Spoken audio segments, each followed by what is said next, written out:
Welcome back, everybody. We got another episode of the Educational Smurf. Today we have gone all the way down in the trenches. As you can see at the top, we are in the 3-digit average MMR for my team and a little bit above 1K for their team. So this game is going to be a bit of an experiment. And the reason why is I need to give a bit of a disclaimer.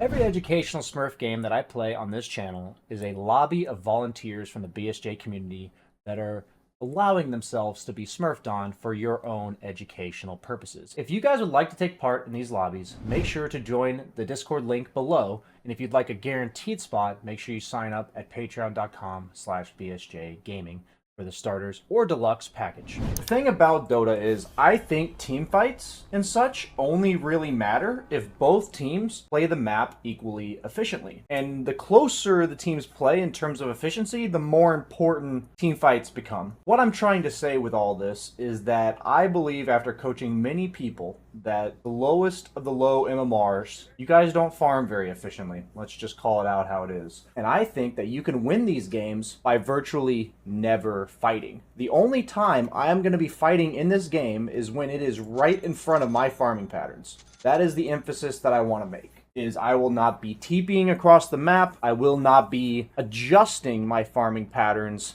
in order to purposely show up to a fight. As long as I'm hitting creeps the whole way there, and as long as the fight's like conveniently placed in front of me, I'll show up, sure. But other than that, I'm focused purely on max GPM and pushing lanes. So this isn't AFK farming, guys. I am attempting to force the opponent to separate, kill people in front of me, and end the game with virtually no hero interaction. And this is something that I think you can practice by doing the 900 CS challenge. I think you can practice it just by focusing on pushing lanes and such. So I'm going to be thinking about all the things I need to be doing in the game and talking to you guys about why they work and exactly how you can win these type of games. What I think is so good about Wraith King is he fits the description of a hero that can get kills because he has a stun. He can kill buildings because of his skeletons. And he's also very survivable on the map. So our focus is to pressure lanes, pressure towers, jungle efficiently, as well as making sure we eventually have solo kill threat so that we can kill people who try to stop us from doing so. So that is the focus of being able to solo carry the game. There's very few heroes in the game that can reliably do this every single game. For anyone that's looking to solidify this concept for themselves, Wraith King's kind of like training wheels that will help you practice it out. So starting items, I went for minimum regen because of the fact that Wraith King can sustain off of his lifesteal. Wraith King's also really weak level 1 and 2, and that's just because his lifesteal doesn't really come into effect like significantly until at least level 2 of the spell, and his base armor is only 1. So when I'm looking at these scenarios, I'm thinking like I need to min-max my power spikes in lane. So our goal is to get out of lane at the proper time and also to start pushing the lane as early as possible, starting around 5 minutes-ish. We don't want to push the lane too early because we need our skeletons to do it. So there's a lot of little mini objectives I'm going to be talking about as we basically progress through the stages of the game that you guys can be looking out for. So I see 3 heroes on the map, so I feel very safe to walk up to this rune. One thing I like to do with my courier is to click it under tower and then shift click it to me. That makes the courier not like run this random ass direction. Really good as it's one to prevent yourself from feeding couriers randomly. Checking Jakiro's items, you got a lot of mangoes. Got a sniper mid versus void spirit. So we have like a farm heavy mid, they have a gank heavy mid. Pretty scary lane I'm against here, just like nuke heavy. So we're gonna chill. We're gonna chill. Gotta be careful on this range. I don't even want to go for the range because they have a bunch of nukes. I'm just gonna take crit based on the way this lane is playing out. I'm trying to draw creep aggro back because when they have these scary nukes, I just don't want to interact with them. I really don't. And I talked about us being a weak level 1 hero, and we're playing the passive approach. If I was in a higher MMR bracket, I might go for the stun level 1 to try to like look for securing CS and punishing them if they walk up too far. But I do believe it's best to just play for passive lanes and like ever contributing by just hitting the opponent when they go on your support. Otherwise, I'm just securing CS. Notice how I'm playing super passively, only playing for last hits and denies. And sadly, in this bracket, you just don't really have to do much more. As long as you're not putting yourself overly at risk, you can walk back and block our creep wave a little bit so it doesn't go forward in the lane. Lane's a bit up, so we want to draw aggro back. Since we're doing a lot of defensive aggro shit, we're going to go boots first because it helps us get it out of harm's way faster. Notice how in a lane like this where they have a bunch of nukes and we don't have a way to secure, we're not even going for range creeps. So it's really important we keep the lane outside of our tower here. Otherwise, it's going to push forward. So our whole goal is just keep the lane in front of tower. It's like, all due respect to our Jakiro, you know, he's soaking a lot of XP. It's all good. Like, these are things we don't have to worry about in this bracket. Because as long as we're playing a hero that has his job in the game and can safely get there, like Wraith King, we're all good. So making sure we buy our items the second we can afford them. Drawing aggro away, always. Notice how we're really just not even interacting with the opponent. Like I said, I'm not going to do it in game, but I'm also just hardly doing it in lane. Because I want to show you guys that just playing for basic efficiency is the key. So making sure there's a range creep takes as long to get there as possible. Defensive aggro. I don't want to do any like super fancy lane shenanigans. Because that's not something you guys can expect at your bracket. Kind of like people just inefficiently casting spells, just not really much trading going on in general. Like, we're not going to overthink the laning phase too much. I'll hit him one time here. I actually meant to defensively aggro. I just misclicked him, so defensive aggro. Defensive aggro. Anytime the lane's, like, not right next to my tower, I'm going to defensively aggro. And that just means I get to avoid interacting with the opponent. It looks like our support's pulling a bit. Make sure we don't walk up by ourselves. Notice how they're trying to go on me there because my support's pulling. They use spells, though, so I can actually try to deny. But yeah, my support's pulling. Keeping an eye on where your support is at all times is really important. Like, you don't want to get caught in a 2v1 scenario. So he only pulled one creep. Anytime you're worried about lane equilibrium, you can go back and block like this. They're trying to pull. I'm quelling blading to see Hoodwink, and I also don't want trees to be near me in lane because of his stun being based on trees. So we can just aggro back defensively again. Always make sure you're in XP range of this range creep here when you're aggroing back defensively. Oh no! Oh, that's tragic. Aggroing back defensively. We're going to help our guy. We leveled stun there because it was going to save our Jakiro from getting stunned. And we have, like, full mana anyway. We are holding a skill point. It's a really good habit to hold a skill point if you don't absolutely need anything right now. In that case, we weren't getting last hits, so skeletons weren't a priority, and we weren't sure if we were going to use our stun or not. So learning to keep aggro like this, you know, notice how, with all due respect to Jakiro, you know, he is accidentally taking the creeps off of us a lot. So noticing that your supports do that, and then, like, drawing aggro to yourself, is a really good habit to get into. Because the lower the MMR of the support, the more likely they are to accidentally take aggro. They're not purposely trying to grief you. They're just, you know, not all that familiar with the way aggro works. Or maybe they're just, you know, misclicking. So it looks like he's pulling again. Just completely avoiding interacting with the opponent. We're keeping an eye on the fact that they pulled. We're going phase boots because Wraith King has issues with mobility and armor. And they also have a lane with pretty good chase potential. They have 2 slows. So notice how I keep defensively aggroing. This is honestly such a good basic skill for you guys to practice in low MMRs. Notice how I'm just not fighting them. That's what defensive aggro is for. Holding the lane outside a tower like this, and then using global defensive aggro, lane defensive aggro. These are all mechanics you can practice in private lobbies, where you can just get down the button pressing behind it, and then know your goal. Goal, keep the lane in front of tower. If lane's not in front of tower, defensively aggro. It's just like a little mini game, right? And the mini game is you're supposed to also get the CS. So we have phase boots. We're going to go Glove Haze for the value attack speed, but then we're going to go straight Radiance. And the whole idea is that it may not be the most meta build right now, but in this bracket, you don't have to play according to the meta. I'm trying to encourage people to learn how to play the Dota game properly, and that's by focusing on lane pressure, farm efficiency, like ramping up your speed, and like Radiance as a Wraith King item ensures that you scale, because this hero gets kited a lot, and we want to make sure that we're doing ample damage in fights. So compared to like a Battle Fury, even if we get kited, we'll do a lot of damage.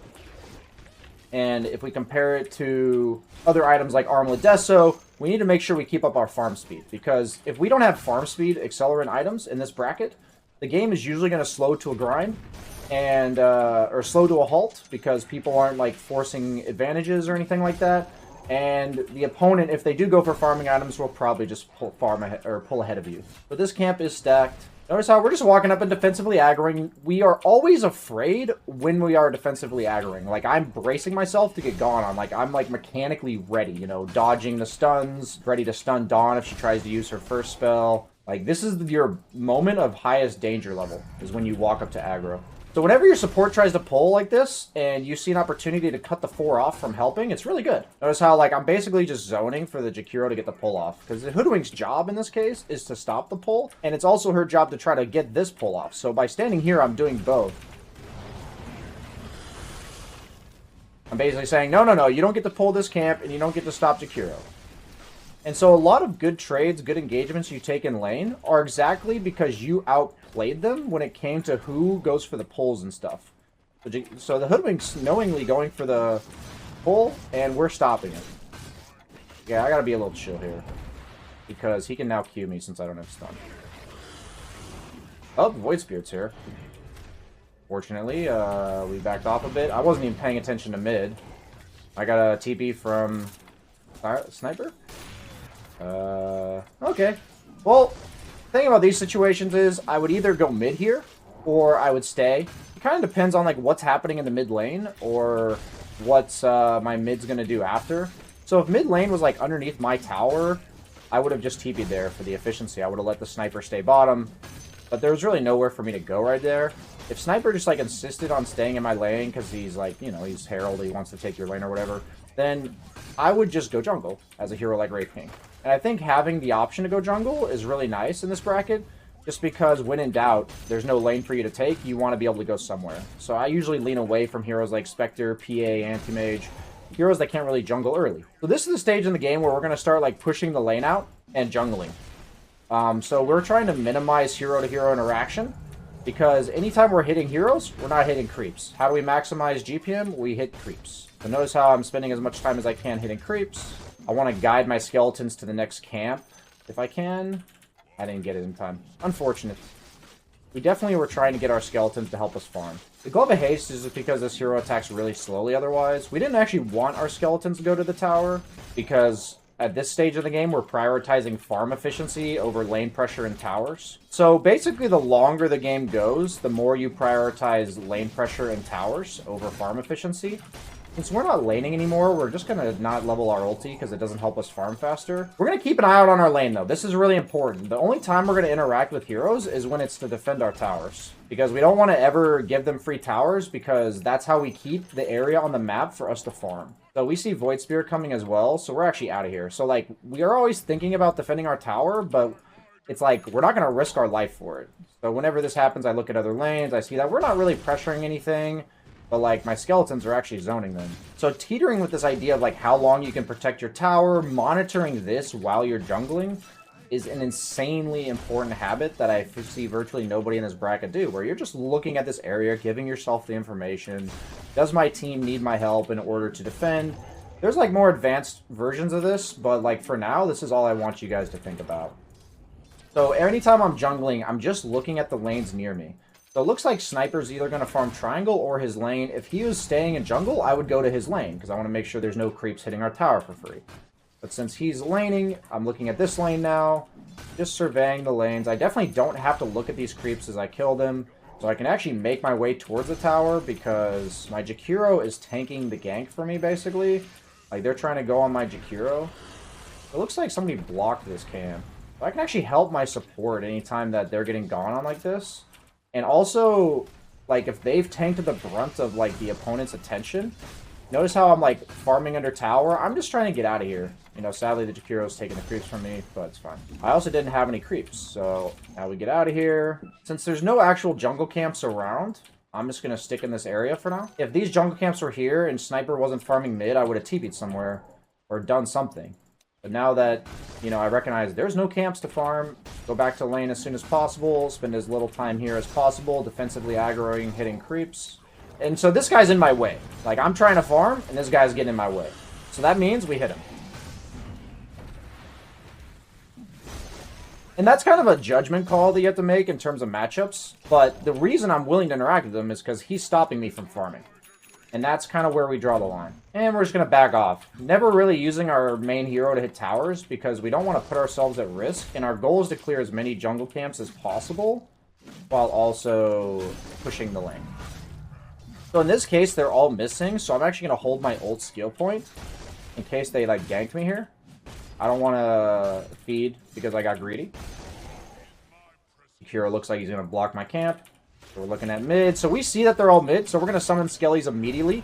Because anytime the opponent's going on our teammates, we don't want to be the AFK farmer that is doing nothing to punish the opponent for grouping up. So the reason why this concept is so important is if I'm a PA here, my sniper just dies for free. But because I'm a hero that can take this tower, I can punish. So I don't actually have to go to fights to help my teammates. I can just kill buildings. So in this case, there's no farm near us. All these camps are gone because Jakiro blocked one and the other one's blocked. So I TP to somewhere that does have farm. Gonna fly myself another TP. Gonna send my courier out to get my sacred relic. If I was in a game where they had like an Ursa trying to stop me from farming, like some right clicker, I would actually go for the Talisman of Evasion if I thought it would make a big difference on my survivability while farming. But I'm pretty much using skeletons off cooldown. I don't need all 8 of them to, or like in this case 6, to like be efficient. Keeping an eye on the map, making sure my skeletons see the next camp. So I only learned recently that these small wildkins use their tornado if you kill the big guy first. So I've now learned to not kill the big guy first. So there's a lane here, getting pushed into our tower. We could either go bottom or mid here, and I'm just going to go mid because I have nobody on the bottom half of the map on my own team, and I'm not sure if the opponent is like trying to gank me there. And most notably, I'm really close to an item, so this is like the worst time in the game to feed. Still holding my skill point every time until I feel safe. Like last time, they 4-man ganked my sniper, so I leveled my ability. And this is a fight that I have no creeps to hit. I literally have no creeps, so I'm willing to walk to it. And I'm not even going to stun him yet, right? I'm just summoning Skellies to like kind of make them fuck off. This is literally a recognition that there's no creeps for me to hit around me, so I thus interact with heroes. But as the game goes on and we farm faster and faster, there should be more and more creeps to hit. But in this particular case, our sniper is kind of taking a lot of the creeps that we want. You guys are probably all too familiar with this. And so that just means you're going to interact with heroes a little bit more than you'd want. But notice how it wasn't anything fancy. We just deterred their aggression a bit, and then we walked away. So we're losing bottom tower. I'm going to go ahead and fort it. Always good to keep an eye on that. And there's just no creeps for us to hit. But we're just going to advance on the map and share a little bit of farm with sniper, because there's just nothing else to do, and the opponent's grouped up bottom. So it's okay if we go share some farm with the core, because the opponent is also grouped up. So we're going to do this, and we're actually going to walk away from where we last saw the opponent, which was down here. So oddly enough, we're now ending up in their jungle, because we're trying to farm, and we saw the opponent down here. So we are here, we walked the complete opposite direction of where we last saw them. And now we're in their jungle. But I want you guys to see that if we're in farm mode, we're trying to avoid the opponent. And based on where we last saw the opponent, which was bottom, we're now walking here. We see the map much more fluidly than just, this is where we go. If I can get you guys thinking, am I in fight or farm mode, run away or towards the opponent, boom, we're in business. So notice how in this case, we see that there's a huge fight going on here, and we're still in farm mode. No hesitation, right? Because we are 200 gold off of a Radiance. So we just immediately TP away from it and push the lane as fast as we can. If your team gets mad at you in these type of circumstances, there's really just nothing you can do about it. So we want to start our minute as far forward as possible and then work our way back. Looks like they might be running at us a bit. But so the Radiance is going to speed up our farm a lot. Our Skeletons should be taking care of the lane. Since I see Don kind of running at me, I saw him running at me here, I assume they have a ward of some sort, like the way he's playing. But the nice thing about Wraith King and Illusion Heroes is that the summons will take care of the wave for me. I'm going to check high ground for this ward. But looks like they don't have one. Notice how we're kind of just flowing back and forth on the map based on where the opponent's going. It's like Don's running bottom after I TP'd bottom, so then we run back towards mid. We were top, they TP'd top, we went bottom. Notice how we're just kiting them on the map a little bit. That's what I mean by stuff you can practice. So we're just consistently looking at the lanes near us. I'm going to run to the Ancients right now because that's the most efficient farm for me, and I also want to head towards top for all the reasons that we've been talking about. And even though I've been trying to be like a, selfless carry, letting my sniper farm triangle, I can't just keep giving him the efficient farm if I want to be able to carry. I can't just keep giving it to him, right? So, new neutrals. We're going to advance our way towards top. What's happening? Darkseer has Greaves. So our off lane's building some reasonable items. We're going to walk away. We want to min-max the time we're at the camp. Darkseer's pushing the wave. Bottom wave's not pressured or anything. This is a case where we would go on somebody if they defend top, because there's nothing else for us to do right now. But otherwise, we will willingly show here. And remember our goal. Minimize interaction with opponent heroes. And this is just a build that I want you guys to follow relatively blindly. Like, I don't need you to think about, is Manta the best item in the game? It's not particularly a great Manta game. But I also don't want to lose my buildings for free. Oh, I just got stomped. Or I got stunned by Hoodwink. Okay. Whoops. Run, run, run. So this is a portion where we're only fighting them because they're interacting with us. They forced me to fight them. And I'm just cautiously assisting. We missed wall. This is the Radiance burn coming into play. They were kind of forced to run away. And we're perfect. We're good to go. Notice how much I did there without actually hitting a single opponent. And that's what Radiance is for compared to Battle Fury. It's like a big difference. So we immediately push a wave, but we gotta be careful because we just recently saw them here. Yeah, see? Like, notice how I backed off and didn't just blindly hit the wave? And that was because I last saw them right here. So, like, I'm like, I want to clear this wave, but they were just here. So, I'm gonna immediately run away from them, make them chase us on the map. Looks like they're blocking all of my camps. Kind of annoying. I guess it's a good practice. So my efficiency has definitely been impacted by the fact that they're just blocking all the camps. Once I get my Yasha, I'll fly the courier out. I could have maybe flown it out for a TP earlier, but because they have no tower here, I do feel safer to go for these camps. Like, it's harder for them to get like 2 or 3 heroes here without smoking. Whenever you have Radiance, make sure you're burning multiple camps at once. So in this case, if I was like more ready for that, I would have stunned and tried to kill the Gyro because he's half HP. One thing I love about Wraith King and other heroes that have either sustain or summons is that they farm the map at full HP. And moments like that just don't happen to you, where like you're like, oh shit, there's another guy here and I have to run away because I'm half HP. So I'm not going to summon Skellies yet because I'm waiting for the new minute mark, and I'm going to finish this wave in time anyways. So notice how I'm waiting to summon because I didn't have anything else to do with them. Giving my courier items. Don't want to be 9-slotted because then we can't pick up neutrals. So what you'll start seeing is we're going to be clearing the map faster and faster, which means that we're going to actually have time to participate around the end of the minute in fights. But we're not actually going to force anything. We're just clearing creep camp to creep camp. We're heading towards mid right now, so we're going to look at the wave. We never want to skip waves. Our team's just sitting in triangle right now, and there's no wave mid, so we're going to run back advanced on the map, guys. When I think of advanced on the map, I think of your mid lane as the retreat. Like, this is the furthest point back, and advancing is like this and like this. So whenever I have no creeps to hit and nothing to do immediately, I advance. This is, hey, there's a guy alone by himself here. Redundancy, BSJ. So he was in the way of a creep camp I wanted to hit. So I stunned him, took an efficient trade on the map, and then I just walked away. Notice how they're kind of like reacting to that a bit.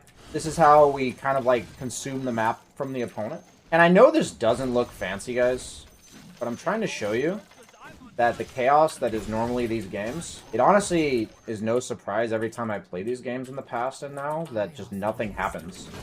Because I'm actually preventing them from ever grouping up, and every time they want to like potentially gank me, I'm already gone. I can almost assure you that they're like, what do we do here?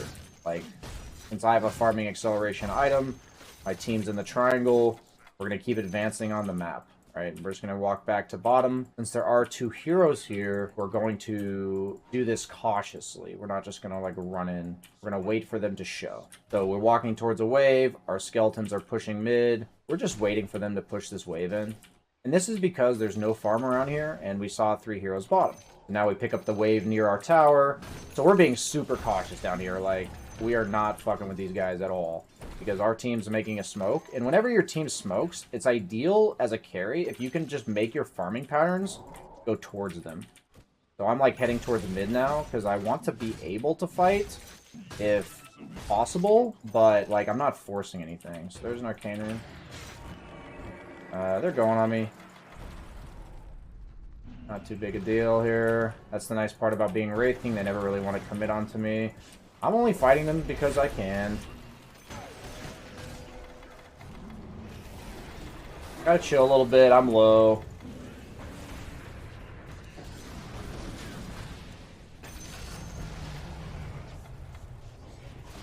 Gotta chill a little bit. DM wants the dick. And back to farming. So the reason why this worked out is because when my teammates were smoked, I was cautious and I went towards my opponent. Or towards my teammates. So what the Manta does is it's basically skeletons that we can control. In terms of cutting waves and such. So now we can start expanding our farm even more. And that's why we bought it. We see Dawn walking down lane again and she's by herself. So we're, oh, yep. See how everything we do is just like, oh, there's farm here, zone them away, and then we walk away. Gotta make sure we have enough mana to not just not cast ulti. My team looks like they want to do something, so in this case I'll stop hitting a jungle camp and run towards the opponent that's farming near us. Gotta make sure I don't cast mana because I don't want to have no ulti. And this is only because I have teammates here. And notice how I'm not, like, forcing anything, right? I'm just like, oh, I'll hit the guy that's farming around us. My team's all here. Gonna keep hitting neutrals. I, like, in a normal game would be playing a bit differently here, guys. But I'm really trying to show you that, like, I don't have to force any fights. They can kind of just come to me, and we can, like, just win the game that way. So there's definitely more limits I could be pushing here, but I don't want to, like, be playing according to my limits perfectly. I'm just running at people that are farming. That's all I'm doing. Just running at people that are farming. Manta dodge! Arteezy! Easy, Arteezy. Let's go. And whenever we do reactions like this and we're kind of low, like, notice how I don't have mana to fight? We're just going to walk away. So in this case, if it's ever a new minute mark and we can just start the next minute farming on their half of the map, it's the fucking dream. We just take their half of the map. They have no creeps left, and we're just going to farm all of this. So this is like just a net massive amount of creeps for us in comparison to them. So anytime I'm walking away from creep waves, as you saw there, I can use the Manta to basically keep going on my farming patterns without it taking my time. So notice how I'm clearing waves that are limited by travel time and proximity. And that's why, like, you buy the Radiance so you clear things faster. You buy the Manta so you clear more area. So, like, same thing here. I'm going to send illusions to bottom. I just have my Mantas on a hotkey. And this is because there's a creep wave coming about right here. And that's something you can get in the habit of, is knowing the time on the creep wave. So notice how in this minute we farmed 2 creep waves, their Ancients, their large camp, and our entire jungle.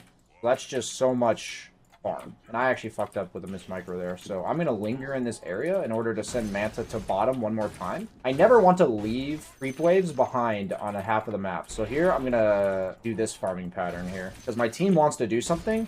So I'm not going to, like, overly AFK. I'm like, oh, they want to do something. I'm going to, like, make my way towards them. I should be getting my item about the same time. I really want to finish my item. So I'm actually going to go for a medium camp. I thought I was going to have it. I'll just say something like this. You don't want your team to think you want to fight here. Last thing you want to do as a carry is when you're trying to connect to your team to have them to connect to you. That's like the last thing you want. But this is how, like, the illusion's getting more and more powerful, is coming into play. Like, now they're spending time killing 1 illusion instead of 2.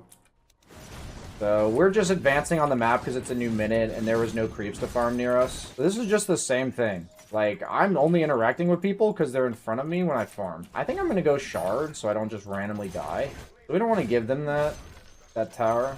One thing that's really important when your team is playing the opponent jungle like this is somebody cuts mid. If you guys want to maintain map control, you take mid plus the lane you're in. It's always really important. So then if there's a fight that happens, it's a new minute. Notice how there's actually no creeps to farm for the time being. So we're just running in.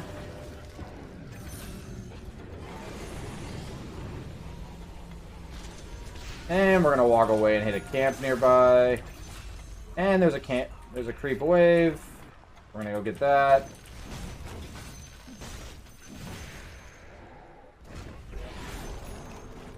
So I'm actually going to TP bottom here and send my illusions to help my team. But I don't want to give them any free towers. So whenever they fort like this, I'll just walk to the next wave. So this was a pretty greedy TP. But to be honest, my team's kind of supposed to just back off. But I'm not overly concerned about it. I'm running back towards them now. I can actually clean up this fight pretty well.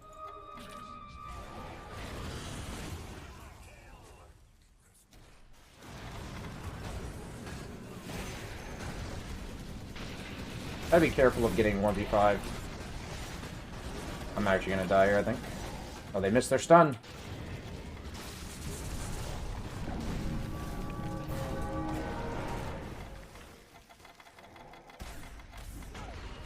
Okay, well, I'm actually getting really lucky that they're missing their spells.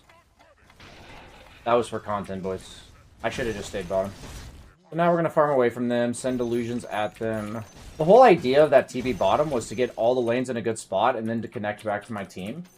So in an ideal world, I'd say something like, I'm pushing bottom, chill for 20 seconds, because that's how long I'll come back. But I'm too busy talking to you guys. So you do have to be wary of TPing out like that, just because your team may linger around too long.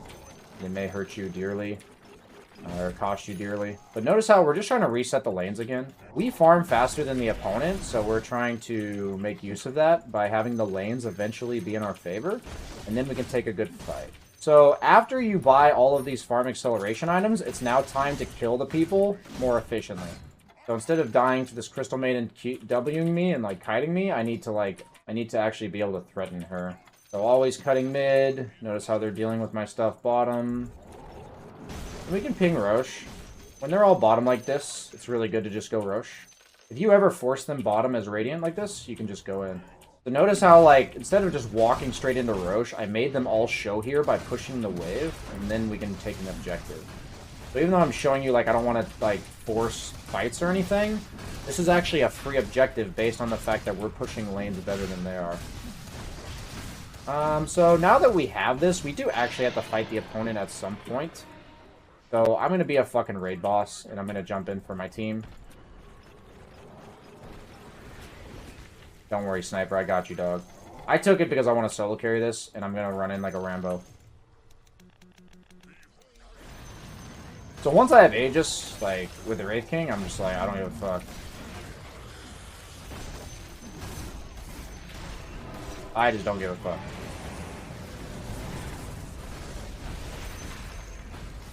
So this is the net worth impact. I just have a shit ton of net worth. That's Aegis. Making sure I tank for my team with Aegis, because that's my job as a Wraith King.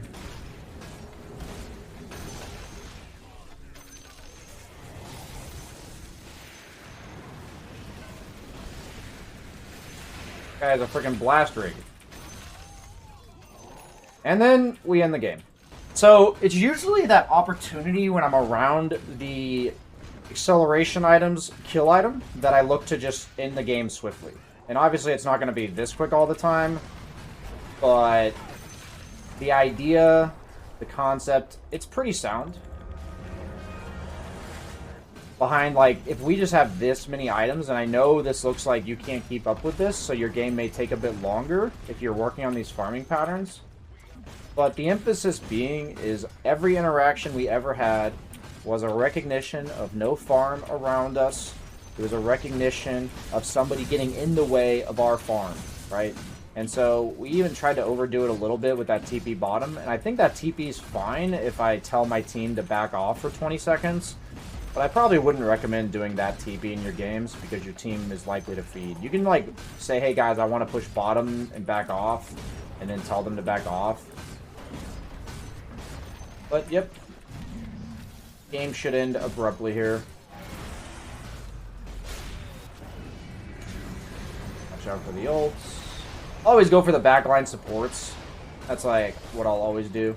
The squishier they are compared to the amount of damage they do, the more likely I am to target them. So, like, CM and Hoodwink will do a lot of damage. They will stun a lot. And, they're also very squishy.